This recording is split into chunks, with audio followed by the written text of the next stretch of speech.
चाचा वाईआरएफ के spy universe की सबसे बड़ी मूवी या फिर यूं कहें इंडियन सिनेमा की सबसे बड़ी मूवी, बिकॉज ऑफ की इंडियन सिनेमा के जब दो सबसे बड़े सुपरस्टार एक ही फिल्म के अंदर आ रहे हैं, वो भी बॉलीवुड की तरफ से, क्योंकि बॉलीवुड में ऐसा बहुत ही कम होता है जब दो सुपरस्टार्स एक पिक्चर में साथ नजर आए। हाँ, वो कैमियो के बाद थोड़ा साइड ही कर देते हैं। Salman Khan sir and Shahrukh sir Indian cinema के कितने बड़े ब्रांड हैं वो बताने की जरूरत नहीं है भाई। पठान ने क्या ही बॉक्स ऑफिस पर बवाल मचा के रखा है।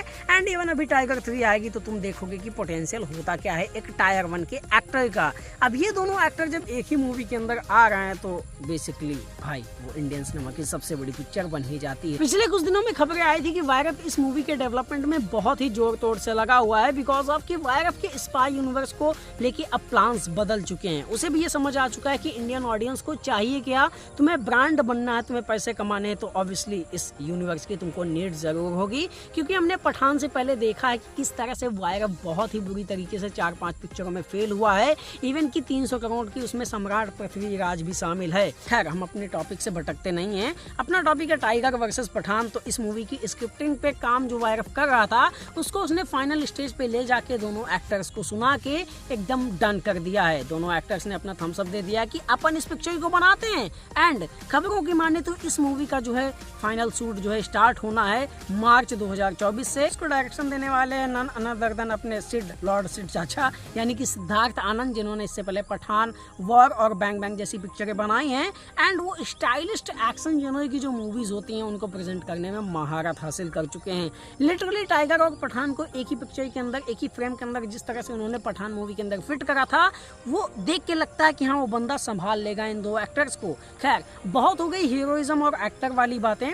अब आते हैं अपने मेन टॉपिक की तरफ कि एक्चुअल में टाइगर वर्सेस पठान जो बन रही है या फिर ये जो पूरा यूनिवर्स बन रहा है, इसका मेन विलन कौन होने वाला है। ऐसा तो मैंने एक बार वैसे बताया था कि मे बी वाईआरएफ इसके अंदर कोई एक मेन विलन ना लेके आए, बल्कि हर पिक्चर के लिए एक अलग विलन को स्टैंड आउट करे।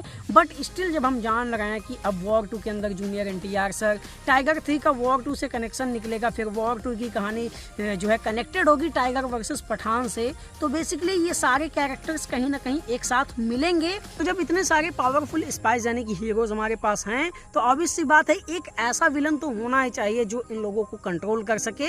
एंड इवन मैं ये नहीं चाहता हूँ कि हर बार एक नया विलन आए और वो सारे हीरोज एक साथ मिलके बस उसे खत्म कर दें और बात खत्म हो जाए। क्योंकि अगर ऐसा चलता रहा तो स्पाई यूनिवर्स की जितनी भी स्टोरीज होंगी वो भले ही एक ही यूनिवर्स के अंदर एग्जिस्ट करती हैं, पर हर बार एक नई फीलिंग देंगी, या फिर यूँ कह लें उनकी स्टोरी लाइन से हम एक दूसरे की बहुत ज़्यादा कनेक्ट नहीं कर पाएंगे।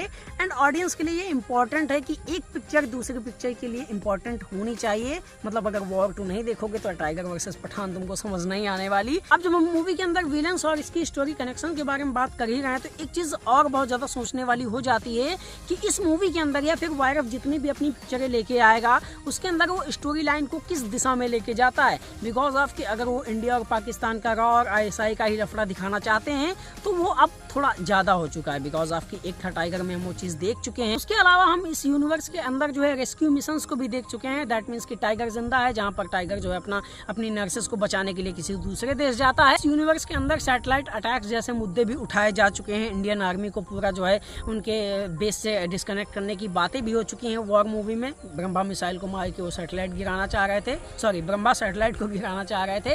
एंड इसके अलावा भी अब हम एंटीवायरस या फिर वायरस जैसे मुद्दे भी देख चुके हैं जो कि पठान ने दिखाए हैं। सो बेसिकली अब कोई ऐसा मुद्दा लाना होगा जिस पर ये एक यूनिवर्स पूरा एग्जिस्ट करे। क्या ये इस बार आर्टिफिशियल इंटेलिजेंस को यानी कि एआई वाली दुनिया को दिखाना चाहते हैं, उससे हमारे स्पाइस लड़ते हुए नजर आएंगे, या फिर इंडिया पर एक बहुत बड़ा अटैक किसी ने प्लान किया है, या फिर रॉ की खुफिया जानकारी लीक हो गई हैं।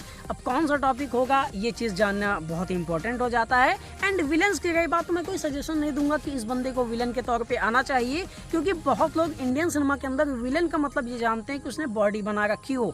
मैं चाहता हूँ कोई ऐसा विलन आए जो एक्चुअल में टाइगर और पठान का भले ही मुकाबला हैंड टू हैंड कॉम्बैट में ना कर पाए, बट उसकी जो इंटेलिजेंस पावर वो इतनी हो कि इन सारे स्पाइस को वो नचा के रख दे। एज लाइक एज तुमको अगर एग्जाम्पल के तौर पे मैं बताऊं तो टाइगर जिंदा है का विलन देखो, अबू उस्मान, उसने टाइगर को एक पंच तक नहीं मारा होगा क्योंकि बंदे का वो बॉडी से कोई लेना देना नहीं होता है, बट उसकी जो इंटेलिजेंस होती है इस हिसाब से जिसने अपनी एक आर्मी बनाई होती है उसको देख के लगता है कि यार यहाँ से टाइगर निकल पाएगा या नहीं पाएगा। एंड इवन तुम पठान का एग्जाम्पल देख लो, जिनके पास बॉडी बहुत ज्यादा है स्टिल उसके पास दिमाग भी बहुत ज़्यादा है।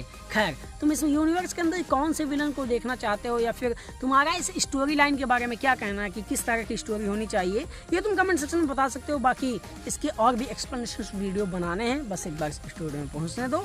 तब तक के लिए यहीं से काम चला लो, और उम्मीद करते हैं कि ये वीडियो तुमको पसंद आया होगा, क्योंकि इस वीडियो को बनाने के लिए मेरे भांजे ने आधे घंटे से कैमरे को होल्ड करके रखा है। तो मेरी नहीं तो उसकी मेहनत पे तरस खा के तुम एक चैनल को सब्सक्राइब कर दोगे। बहुत ही दुबला लड़का है वो। बाकी मिलेंगे किसी अगले वीडियो में। ओके बाय, जय हिंद, लव यू ऑल।